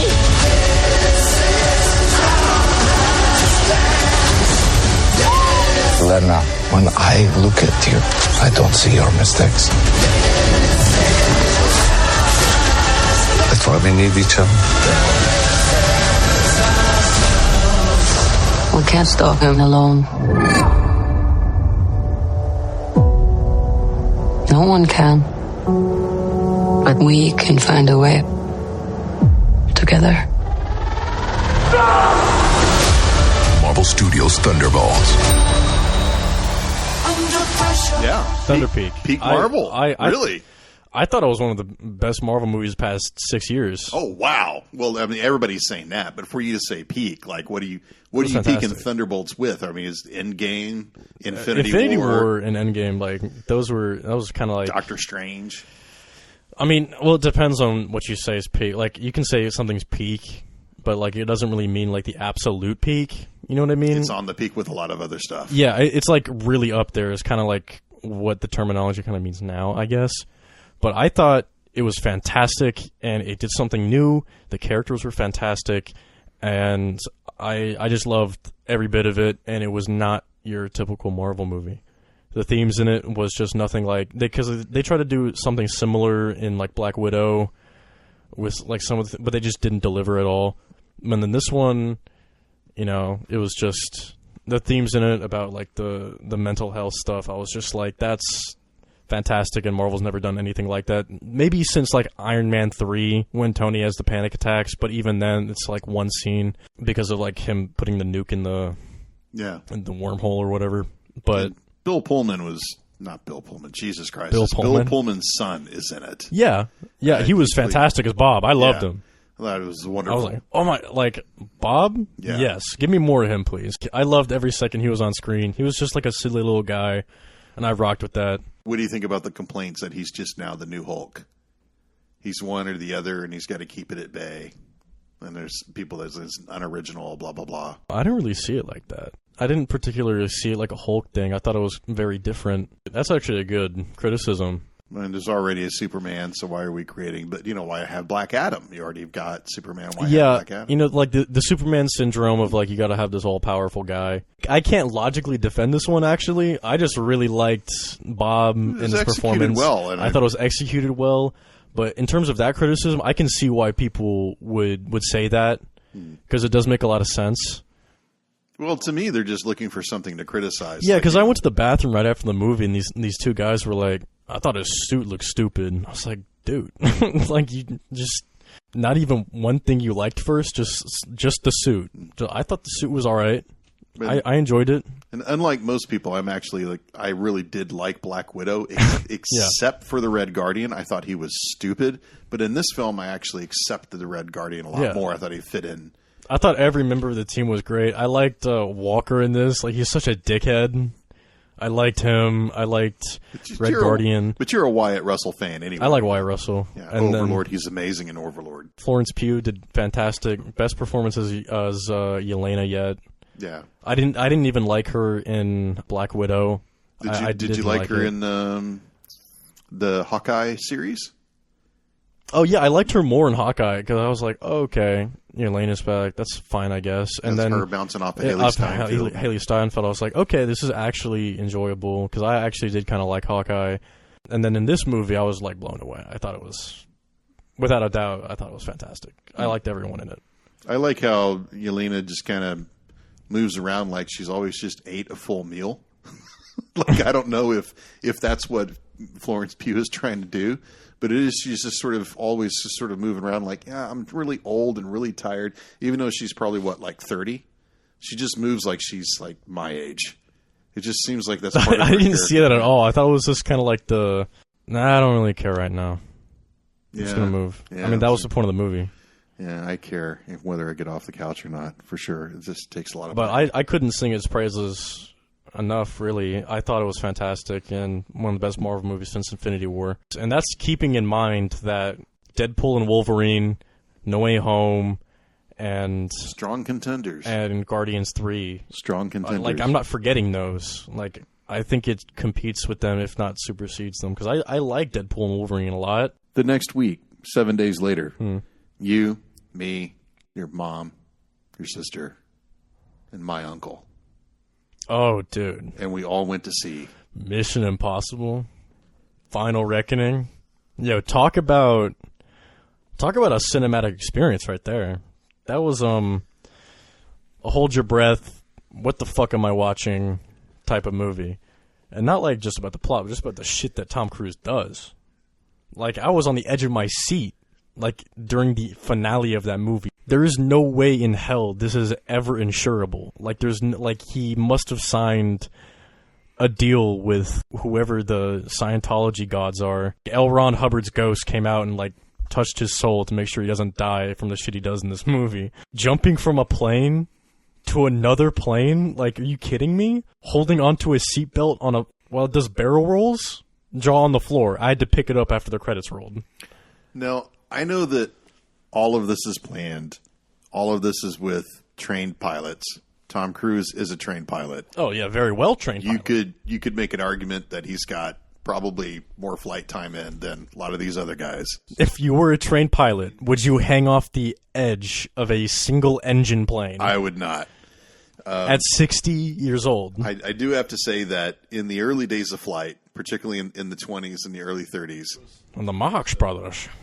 Look, can we discuss this later? I should have mailed it to the Marx Brothers. Will you? Yeah, those types of performances, those barnstorming, is kind of what they called it. They would do these acro aerobatics like that, of what he does in the finale of Final Reckoning. Yes. Yeah. But it is also very, very true that during those early days, people actually died. People hit the ground. They hit other planes. The pilots crashed their planes. And I understand that. That's why we haven't seen it in 90 years. Well, possibly. The two biplanes in the finale was absolutely crazy. But I know that you and I talked about Dead Reckoning and how much I really didn't like Dead Reckoning. Yeah. And I liked this film more, for sure. But to me, the trilogy is it's Ghost Protocol, Rogue Nation, and Fallout. And part 3, so I guess there's 4. So it's quadrology. MI3, Ghost Protocol, Rogue Nation, and Fallout is one of the greatest action films of all time. I completely agree. Those 4 movies is just like that's action spy movie staples right there. Impeccable. So it was unrealistic of me going into Dead Reckoning and Final Reckoning think that they were going to hold to that standard. I don't know why I thought that. I was disappointed. I didn't hold them to Fallout. After I saw Fallout, I don't think they're going to live up to how amazing Fallout was. And I just walked in and was like, I just hope it's a good movie and Tom Cruise does what he does. And he did that, and that's why I liked it. I actually like Dead Reckoning more than Final Reckoning. But I thoroughly enjoyed both of them. I thought they were great. The set piece for me was the submarine. I mean, Come on. That was one of the craziest things I've seen on film ever. I cannot believe you're not what they picking did that over the 2 planes. I am. To me, it was there was no music in the submarine sequence. Do you know that? Do you realize that? Yes, I know there's no music. It's crazy. I'm not denying that's insane. But he's hanging off a plane while it's doing barrel rolls in the sky with 2 arms. Like, are you kidding me? That came in second for me. Oh my fucking God. Okay. Right. Okay. Yeah. Jumping on to 2 planes, getting to the pilot seat. And then all of that was very ingenious, and I'm so glad he did it, and I am glad that he's okay. Furthermore, I'm just glad the plane that he's seems okay. more insane. They were insane, absolutely. I'm not saying the submarine part isn't crazy. It is. It's insane that he did that. Another edge of your seat moment in the theater. Well, and there's also, spoilers, there's also a moment in the submarine sequence, which I'll just let you in on something that this is like a footnote off of an asterisk off of, Luckily You Know Me, okay? About 30 years ago. Oh, yeah? Okay. Scuba expert, Indiana Jones type guy who spent most of his life looking for a U-boat off the coast of South Carolina that was sunk during World War II. This was U-869, initially thought to have been lost off the coast of Gibraltar. It was actually sunk off the coast of New Jersey in 1945. Divers found the U-boat in 1991, and the same team confirmed the wreck in 1997. It got caught by a destroyer after it hit a couple of ships that were coming out of harbor, and they were on their way to Europe. And the destroyer hit it with depth charges, and it sank. This is factually incorrect. According to U-boat.net, the most likely cause is U-869 was a victim to its own homing torpedo. That boat was misidentified. I think it was U-805 or U-808. I'd have to look it up. U-869. It was unofficially misregistered in the U-boat archive. So the U-boat archive of Germany said that particular wreck was unaccounted for. They didn't know what U-boat was down there. This scuba diver, he went down to that boat because there are 2 places on a U-boat that are going to have the U number on it. One is the chief engineer's toolkit, which is going to be in the engine room. And the other one was going to be off the captain's con or something like that. So that there wound up being, when they went down there, and he had to wear a special suit and this huge rebreathing tube. It was like 3 times the size of a normal scuba gear because he was so deep. When he went down there, he couldn't find the one in the con tower. So that meant that he had to go to the engine room. And so, of course, as he was making his way back, his gear did not fit into the passageway. He couldn't get in. So he went back up, and of course the decompression, this takes hours, right, for you to come back up. And so he was going it over with the crew, and he said, okay, I think what I'm going to do is I'm going to go down, I'm going to take my scuba gear off, and then I'm going to push it in front of me so that I can get through this passageway into the engine room and then grab the toolkit. Well, that's what Tom Cruise does. Yeah, that is what he does. In the torpedo room. So when I saw that on screen, I Yeah, was it's like, insane. oh shit. Now, what are the chances of Tom Cruise knowing this guy did this 30 years ago? I don't know. Probably pretty high. I don't know. Probably knows this guy. Yeah, he knows a scuba diver. Possibly. One of the best scuba divers in the world. I'm just saying. So they found that toolkit, and they took it back to the U-boat museum in Germany. I think it's in Bremen. And they gave it to the museum, and they said, we have positive proof that the U-505, or whichever one it is, U-869 is at this location. So how does this relate to... This relates because a lot of people look at Tom Cruise movies like, well, it's so fantastic. Yes, you're dealing with a flooded set. Yes, you're dealing with all this. There's a lot of CGI in it. But did Tom Cruise do that? Yes, he did. Yeah. Was the water absolutely freezing? No. I'm sure that the water was warmed up. That's not the point. Well, you still got to navigate when those missiles are moving. And what is he? He's like 60 years old or something? He's like 63 right now. Like, that's insane. It's nuts. And he's being thrown around the floor of a submarine. You know what I mean? Like shirtless, like basically naked, and he looks ripped. Like, it's insane. The amount of dedication that he has is just crazy. You know, I don't know when he's gonna stop doing these, but for his health, he might have to stop now. And I don't know if he's gonna go back to doing what he did before in the 90s, which is like he starts like dramatic acting again. But I don't know, whatever he does, I'm here for it. What every actor has to do when they age, they have to adapt. Yeah, I mean, if he gets the Paul Newman type thing, I mean, that's cool. So you know what I mean? Let's talk about 3 actors who have aged and are adapting in our next movie. Currently? Or? Last week. The Karate Kid Legends.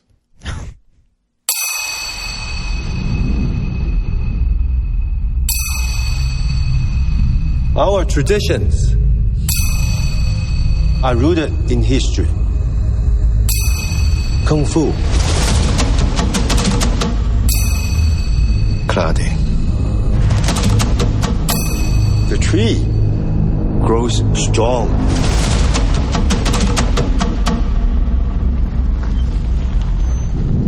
You knew Mr. Miyagi? I did not come looking for Sensei Miyagi. I came looking for you.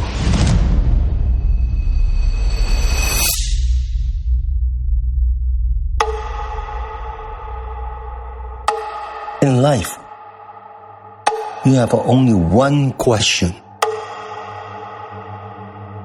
Is it worth fighting for it? Or not?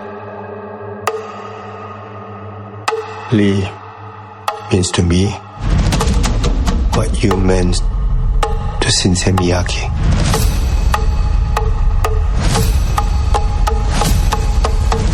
I'm doing this for all of us. Whatever it takes.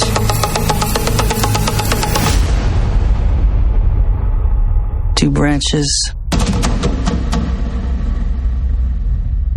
One tree.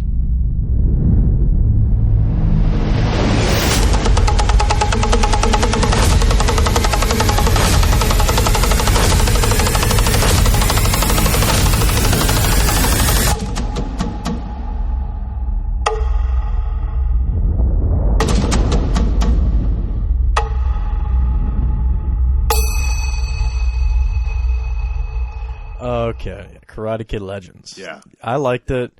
You know, it's kind of a hot take. I don't like the Karate Kid movies. I didn't like the first one. Didn't like the second one. Didn't watch the third one. But I'll tell you what I did watch. You watched every season of Cobra Kai. I watched every episode of Cobra Kai. And I suffered because of it. I sweat and bled because of that show. The first season drew me in. That was the bait. That was the bait at the end of the hook, right? I was like, oh, wow, the first season's good. And then just went downhill from there. But how was the movie, The Legends? The movie was great. I liked it, and it's probably my favorite Karate Kid movie. But I'm not exactly... I don't enjoy I'm a biased opinion on this. Like, I don't even like the first one, so you can take what I have to say on this movie with a grain of salt, but I thought it was the most enjoyable. The characters were, like, the most likable. I thought it was really, even though it was, like, a new setting, a new story, I thought the characters and where that story was going was pretty good. I liked how it wasn't just, like, a simple cut, like another just Johnny Lawrence and LaRusso type story again. Oh, I'm getting bullied. He's like steps down. He's like, no, I'm not going to do this. But he fights someone else. He trains someone else to go fight to solve their problems. But then that goes wrong. He's like, okay, now I have to like do that. And that's only like the halfway part of the movie. Is like when he actually decides to start doing the tournament thing. I love Jackie Chan. Chan is 71. He's moving pretty good for a 71-year-old who's broke almost every bone in his body. He's looking fantastic for a 71-year-old who has destroyed his body since the early 80s. You know, the shit he's done, Police Story 1 alone would lace someone out, let alone 2, or, you know, the shit he did in that movie with the fucking ladder. Yeah, Super Cop. Yeah, Super Cop, or broke his leg in the Rumble in the Bronx. Not you know my name. Who am I? Who am I? Who am I? You know, pretty much any movie you see him like either doing Tom Cruise shit. You know, he's basically Tom Cruise. I mean, Who Am I is one of the greatest in your opinion, action movies ever made. In your opinion. Super Cop's better than Who Am I? I mean, come on. And, it sucks to see, these people getting old, but, like... Ralph Macchio's 63. No, Ralph Macchio He looks good. Yeah, he looked 15 at 30. I mean, come on. William Zabka looks pretty good, too. Mm-hmm. I like you, even when I grew up and I watched The Karate Kid 50 times, I didn't particularly like it. I watched Karate Kid 2 maybe 20 times. I watched Karate Kid 3 maybe 5 times. Yeah. I was never a fan of any of them. I mean, to me, they were like extremely mid. They were just very, very mid-like. And the best thing I liked about all of them was Pat Morita. I thought that guy was badass. He was definitely the best part of those movies for me. I always loved it when he was on screen. Everybody was saying, you got to go see My Cousin Vinny because it's so good. It's got Joe Pesci, this new girl, Marisa Tomei, and Ralph Macchio. And I just thought, that's not for me. I've never been a fan, but I did see him I've seen the first 2 seasons of Cobra Kai. Yeah. I tell you what, man, Macchio, he's a natural actor. Oh, definitely. He's got the charm. He does. He's got a charisma about him, and I think, and he had it when he was younger. I just didn't care for him at that age. Now that he's older, no, I like him as an actor. I think he's pretty good. He's hitting his stride, and I think it's the same with Zabka too, because I like Zabka. Zabka, people don't remember, he was also the boyfriend in European Vacation, which is absolutely hysterical role for him. But even he's just fantastic in Cobra Kai. These guys are really... Oh, he's the best part of Cobra Kai. He's just an asshole, and some of the lines he has are just the best part of the show. And believe me, I watched every episode. So going to the third one, the third guy who's aging and is adapting, Joshua Jackson. You're giving me a blank look. Joshua Jackson? Yeah, the guy. He's the father who owns the pizzeria. I haven't seen him in anything? Yeah, I'm unfamiliar with his work. Well, he was... God, he was in... Where's Your Mom? The Dawson's Creek, I think, was his big show. And then, I never watched that. And then he was in Fringe for the whole run. Never watched that. Anna Torv, yeah. So he's at the poker table in Ocean's 11. Yes, I saw that clip. You sent me that. What did you think of that clip? I was like... Him talking about George Clooney? It just sounds like your average Clooney or Brad Pitt story. The scene in Ocean's 11. Yes. Where you're playing yourself. Yeah. And you're playing poker, and Brad Pitt's character is teaching you how to draw out the bluff. Yeah. Right? And Clooney is sitting there. And this is an important, scene in the film. Moment in the movie, But you're playing yourself. How did take me behind the scenes of this scene? I mean, Joshua. again, I've had this wonderful life where there's just I find myself in these crazy places sometimes. So so I'm doing I don't know how old I was, 23 or 24 years old, and I'm sitting at a poker table, and it's not just Clooney and it's not just Pitt, but Steven Soderbergh is our director, right? Yeah. So I'm in this moment with these two mega guys, just seeing if you can hang. So for me, the meta point of that scene right there is I wonder if I can actually be on camera with these guys and not disappear into the woodwork. Because you're Dawson Creek's Joshua Jackson in this I'm this just scene. Some schmuck off the... No. Well, but let's be real. One of young Hollywood Clooney people. is still Clooney and Pitt is still Pitt at this point, right? Okay, so it's not... So there are levels to the game, and I'm not at that level. Okay. And we get in there, and the first scene of the day was with... First scene of the day was with Pitt only, and then it was Pitt and Clooney for the second scene of the day. And... the single coolest movie star thing I have ever seen, still to this day, we're off in the wings in between shots at one point, and I sort of weasel my way into a conversation between Clooney, Pitt, director, producer, a couple other people, and I'm just hanging out. And Clooney is in the middle of telling everybody the story. There's 12. This is how I got into the conversation. There's 12 Indian motorcycles just sitting in a spot on the soundstage, and I'm like, kind of a gearhead, so I was like, what's this? And he's like, oh, well, these are gifts from my friends, because you do this stuff when you're a movie star, but they have to go to Italy to get them. So I'm having all of these bikes shipped to Italy. So he's in the midst of telling the story, and a PA, so for people who don't know, a production assistant, it's the lowest man or woman on the totem pole, comes up essentially to ask everybody if they need anything, right? Hey, I want a cup of coffee, can I get you a snack? And she goes through, blah, blah, blah, Brad Pitt. She gets to Clooney. Now, they've been working together for 80 days, right? This is a known person. Can I get Mr. Pitt? Can I get you a cup of coffee? Young schmuck, can I get you a cup of coffee? Mr. Clooney. And as she's saying the words, she literally swoons. Like the brain just short circuits and she swoons. In the middle of telling the story, these guys got to go to Italy. He catches her, doesn't break his sentence, says, no, that's okay, babe, I got it. Puts her back on her feet and goes immediately back into his story. Which I took to mean, wow, so many people swoon in this man's presence. He doesn't even break stride. Didn't even pause. It didn't even dawn on him what it just. He was just like, "No, I got you. It's okay." Anyway, so we're going to go to. I couldn't believe it. And if it was a setup, then bully for him because that's the best setup. I've been telling this story for 25 years. Yeah, I'm not shocked. You know, but that is a pretty crazy story, though. Yeah, it is a crazy story, but I'm not the least bit surprised that people do that in front of George Clooney. Ben Wong, we forgot to talk about Ben Wong. Ben Wong, the kid. Yes. That kid sold it hook, line, and sinker. Fantastic. If that's the wrong role, the movie doesn't work. Yeah, and he effortlessly plays that character, and he does everything amazing for that. And he had the same charm that every lead actor in a Karate Kid movie needs, and he had it instantly when he moves to New York. I was like, oh, he's got it. And how he plays off Jackie Chan for those little bit of those very few minutes at the beginning, I was like, oh, word. Now I can see this.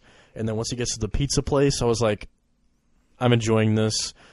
I can go for however long the movie needs me to go to get to the point in which he needs to, start doing kung fu or karate. And, he mostly does kung fu, and it's called The Karate Kid, but, whatever. Yeah, the whole thing about one tree, two branches. Yeah, that was get out of here. There's like 6 branches on that damn tree. Why didn't they just set it in L.A.? It would have made things just so much easier. Yeah, get out of here. I mean, come on, bro. But some of the setups they had, like that they tournament. They didn't want to set it in L.A. because like the whole show is based in L.A. and you already had the karate. First Karate Kid was in L.A. and then you have to have the cool skyscraper. Yeah, scene. Well, that was a great ending, man. It was a great ending. I loved it. You can't argue with that. That fucking dragon kick was insane. And the fight way in the alley, which was kind of like Fists of Fury. With Lee? Yeah. Oh, yes. Yeah, the alleyway fight. A lot of those 5 movies blend together a lot for me. But except for Game of Death, that one's not. I never saw Game of Death. You're the one. You watched it without me. Oh, that's right. Because I didn't. I was like, no, I'm done. After the bottom of the barrel scraping that we did for 3 months of watching nothing but C-tier shit action movies with Chuck Norris, like fucking Lone Wolf McQuaid or Missing in Action or Delta Force.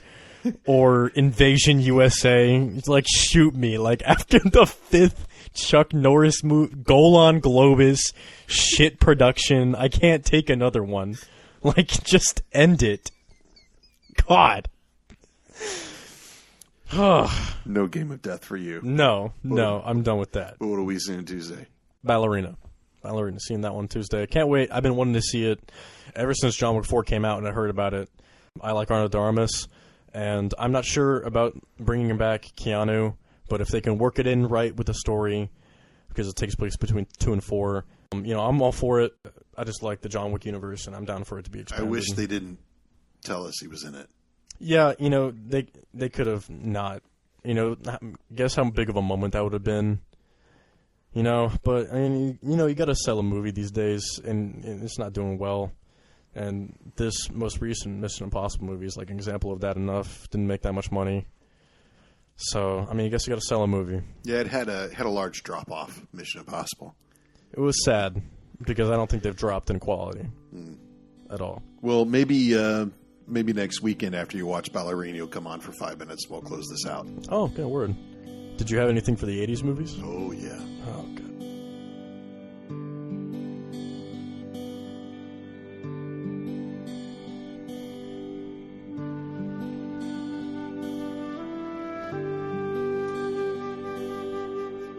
And then he flew away, folks. And that's all right. A couple of weeks later, we caught up on Zoom and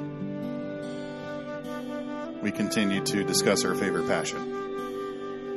Here's Luke, sort of live from Berlin.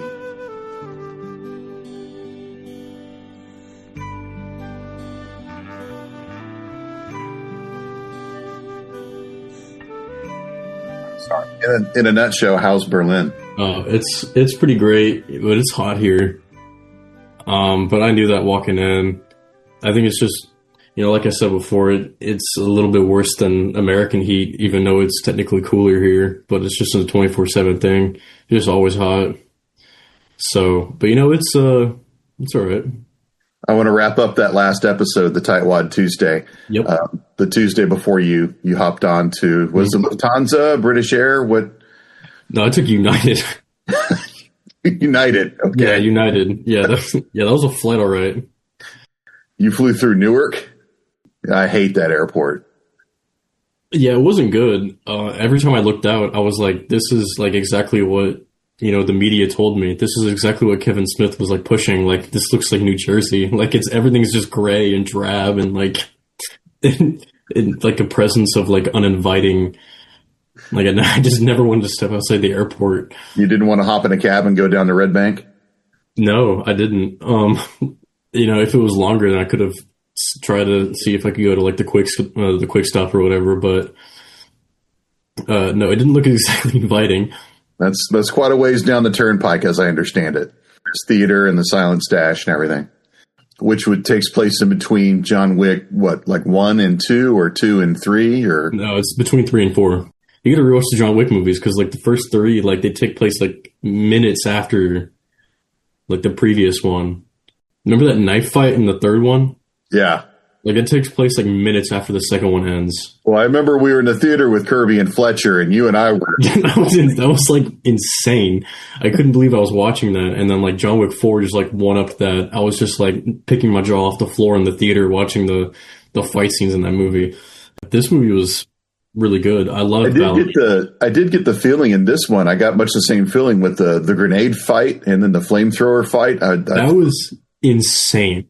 I've never seen anything like that stunt wise in a movie with like that fire. I don't know how they got that passed. I don't know how they were able to do that at all.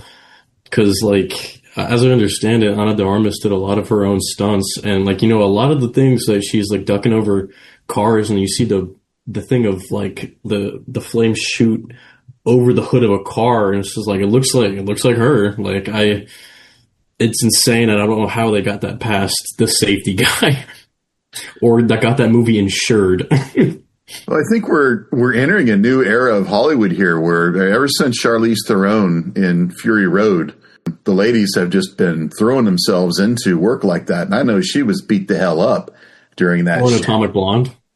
Yeah, and Atomic Blonde is another one. Like, and they used stunt women in Atomic Blonde. Obviously, Charlize Theron's not going to throw herself off a railing and crash through a plate glass. That movie was insane. We know that, but still like most of the staircase scene is her, and that's a lot of physical activity. Mm.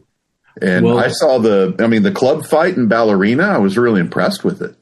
I was impressed with everything in that movie, but I think you are right that like the stunt work is definitely changed because you were definitely there whenever the Transformers thing happened, whenever everything was like shaky cam, and like that's how you hide a bunch of the bad stunts or the poor choreography or any of that. But like now that I'm pretty sure we have a lot to attribute to Tom Cruise through his stuff, I'm pretty sure once like Rogue Nation of Fallout came out, that's when people were like, you can't do shaky cam anymore. And then John Wick, the first couple of John Wick movies, everyone was like, yeah, in order to compete, we definitely gotta like get rid of the shaky cam stuff because you gotta like show the actors doing the stuff because it just looks a lot cooler when you can understand what's happening in the frame. But yeah, there's been a lot of changes.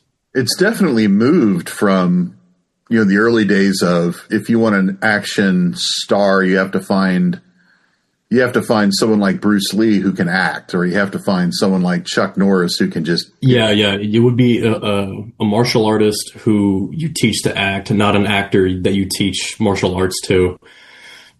But now it's different. Now you don't really get those those types of stars anymore. You really don't get the Bruce Lees or the Arnolds or, you know, like the Van Dammes. Like, you don't get any of that because, like, they would rather teach martial arts to an actor than just find some random guy, because, like, there aren't, like, random people in movies anymore. Like, you know, Ernest Borgnine, like, he would just be in movies, and he'd be like you wouldn't find, like, someone like that anymore.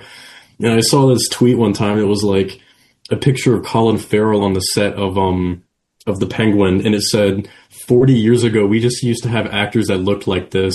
Like,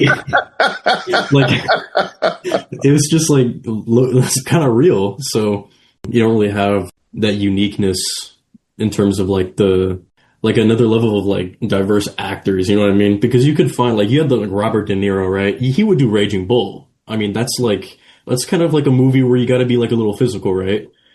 And like they would teach the actor to do that. And then you would have like Stallone or Bruce Lee, right? Where they were already like, they were doing martial arts, or they were having like the weightlifting stuff. And then you kind of like taught them how to act. I went over to my uncle's house on Tuesday. Mm-hmm. And normally, you know, we go out to see a movie on Tuesday. There was really nothing out that I wanted to take him to. So I just filled up my igloo with Blu-rays, and I went over to his house and I opened it up and I said, this is what I got. I got about 15, 20 Blu-rays in here. Here's the first 5. Just take your pick. If you don't like this, I'll grab something else. I had The Train in there with Burt Lancaster.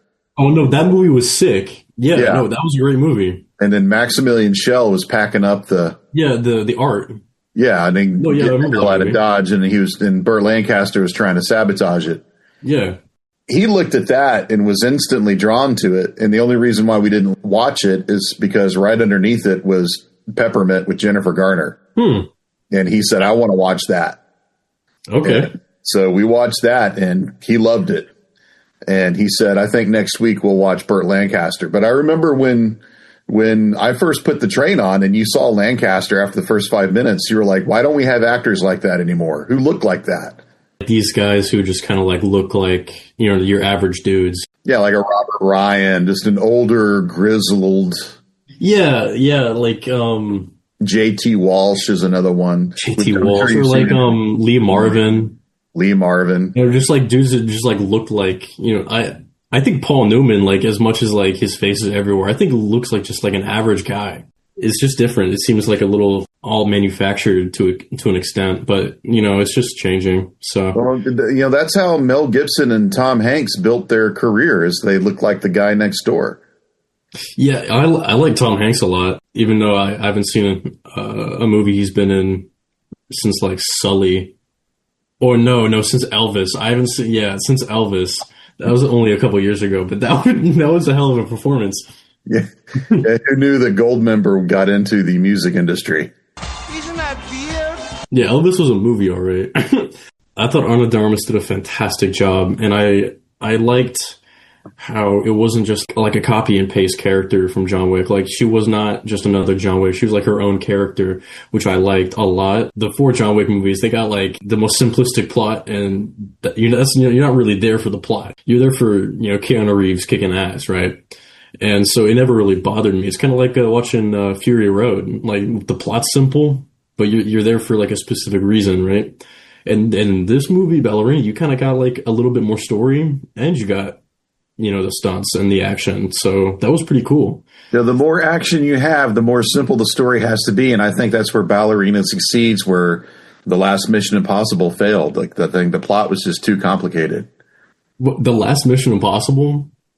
Yeah, where you had MacGuffins and you had to be on the Earth in 3 different places at the exact right moment in time where X wasn't going to happen before you had to go to position Y. Like The Final Reckoning? That was a fire movie. That was cool as hell. I never expected those movies to be like better than Ghost Protocol, Rogue Nation, or Fallout. I was just expecting them to be good movies, because like those three Mission Impossible movies are outstanding. There might be 10s. They're fantastic movies, and I never expected them to be better than those 3. So I walked in with my expectations at a right level, and I loved it. I thought it was fantastic. It's a mission impossible. You know what I mean? Like, why wouldn't the mission be impossible? Like, are you complaining that the mission's not impossible, or like, are you complaining it's too impossible and he did it? You're gonna love the 2-hour episode that Danny Gaylord and I recorded on. Oh yeah, on Final Reckoning. It's gonna Final Reckoning. Okay, yeah, it's the scene by scene, blow by blow deconstruction of what the hell's going on. I'm not saying the movie doesn't have problems. I mean, it does. Don't get me wrong. I'm not blindsided. I don't have the rose-colored glasses on, but I did enjoy the movie in terms of like a final like Mission Impossible movie. I don't think it's bad. I enjoyed it, and as long as it entertains me, that's the only thing that really matters to me in a movie.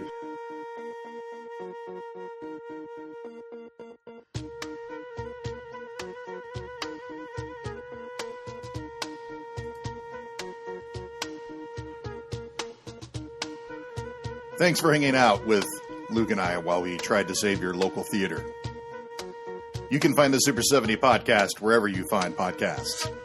You can find me, my books, and my blog at www.thatdylandavis.com. I'm also at That Dylan Davis on Threads, Letterboxd, and Blue Sky.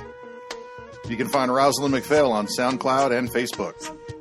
And you can find Luke across the street from Tempelhof Airport, probably in a Canadian bar.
Incredible. He was so incredibly unfazed that I was messed up. I couldn't believe it. That's amazing. Yes. I love stories like that. What a backstory. And I just love that scene. It's just such a fun scene of the film. I mean, I can go into the nitty-gritty details of Please. it. So we're shooting this. We were on like day, let's say, 89 and 90. So we're right towards the tail end of them shooting. And I didn't know this at the time, but Steven Soderbergh is not only his own director, he's his own director of photography and his own cameraman. Does everything. So he's just bouncing around, and he's, it's poker table, so it's circle. And in the normal course of business, you'd have to move all the lights around every time he moves. But all day he's just bouncing, nothing moves. And at a certain point, he sees something, and he's like, oh, this way. Whisper. Somebody runs away. They come back with a binder. He puts the binder on the poker table, opens it up, flip, finds the location that we're at, looks, and he goes, what's that shadow doing on the wall over there? Because he's memorized his entire lighting schematic. Unbelievable. So that there are no unsupported lights anywhere in the room so that he never has to move a light. So he can just capture whatever he wants as he goes around. And then one of the other guys at the table asks him, hey, hey, we're on day 89. When are you going to have your cut of the movie done? Which is kind of an impertinent question, but whatever. And he thinks about it. We're on like a Thursday, going to shoot a Friday. He's like, well, probably going to take the weekend. Yeah, I'll probably have my cut done on Tuesday. Which for anybody who works in the industry knows is an insane thing to say. There's usually at least 6 weeks before even the roughest of rough cut. Yeah. He sends to his editor a list of the shots that he's about to do and how he would like them cut together. Unreal. Before he shoots them, and then the editor puts his preferred take and the director's preferred, and so they're only ever 2 days behind. So he has the whole movie mapped out in his head and cut as he's doing it. It's the craziest thing I've ever been on. Yeah. Unbelievable. Yeah. And so it makes it easier for you as an actor to do this sort of stuff, do you think? Because what he said when we were there, at a certain point, like all of us who were not Brad Pitt and George Clooney were pretty nervous that day. And at a certain point, we go through the dialogue and we're like 2 or 3 takes in. He's like, okay, now just play poker. Now just play. He's like, I built you the sandbox. You can't do anything wrong in here. Mm-hmm. So just play. And if I like it, I keep it. And if I don't, I don't. Just go. Yeah. It was the most liberating. He's so prepared, right? And he's planned for everything that you can do in the sandbox. Yes. So you have total freedom inside of that. So you're not folding your hand against Clooney or pedal to the Pitt. metal.